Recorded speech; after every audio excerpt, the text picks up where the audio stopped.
toujours dans cette volonté de rendre autonomes les personnes dans leur capacité à mieux lire ce qui peut être leur possibilité de partir en formation, c'est la mise en place d'un service dématérialisé gratuit qui implique d'abord qu'il y ait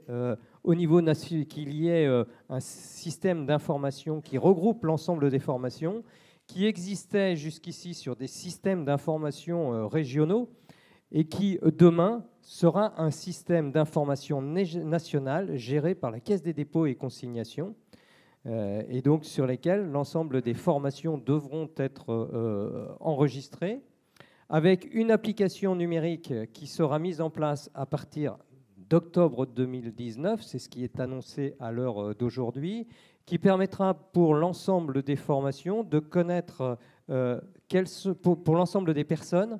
quels sont les montants des droits acquis, les abondements possibles, les formations éligibles. Ça, c'est le cadre légal qui le dit, mais est attendu dans un décret aussi la possibilité de compléter ces informations sur les taux d'insertion dans l'emploi de chacune des formations qui seront proposées, sur les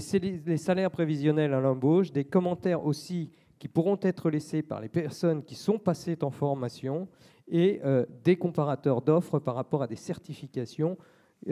équivalentes dans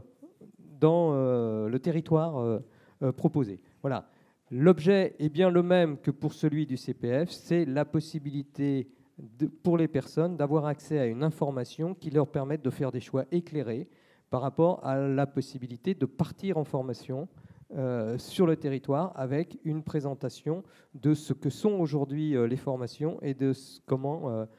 quelle lecture on peut avoir des taux d'insertion qui sont des éléments importants. Autre élément, le conseil en évolution professionnelle. Le conseil en évolution professionnelle qui est maintenu, même s'il n'est plus obligatoire pour les personnes qui veulent activer leur CPF. Il n'en reste pas moins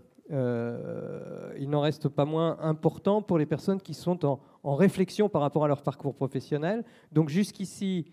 pour les personnes salariées, il n'y avait pas de financement octroyé pour mettre en œuvre ce CEP. Donc la décision là qui est proposée dans le cadre de la loi, c'est que dans chaque région, France Compétences activera un appel d'offres un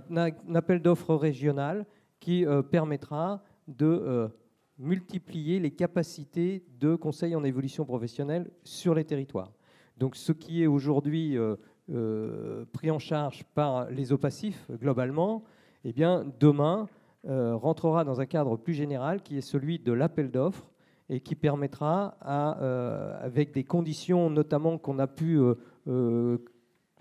avoir, qui sont l'obligation de proximité notamment, pour les opérateurs qui se présenteront, eh bien, d'avoir une nouvelle modalité élargie d'accès au CEP sur l'ensemble des territoires. Nouvelle compétence des régions, qu'est-ce qu'il se passe aussi dans cette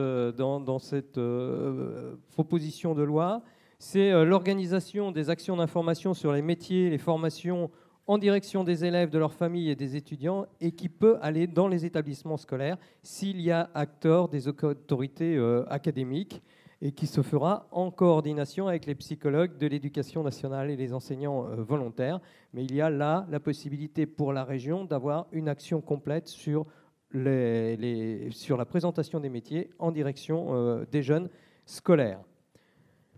La région aussi élabore la documentation de portée régionale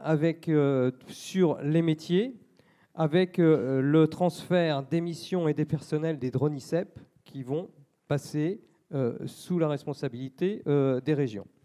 Et la région aussi coordonne les actions des organismes participant au service public de l'orientation, qui, bien sûr, est maintenu dans le cadre de la loi de 2009 et dans le cadre de la loi de 2014, et elle n'est pas remise en cause dans la loi de 2018. Le service public régional de l'orientation est bien un service coordonné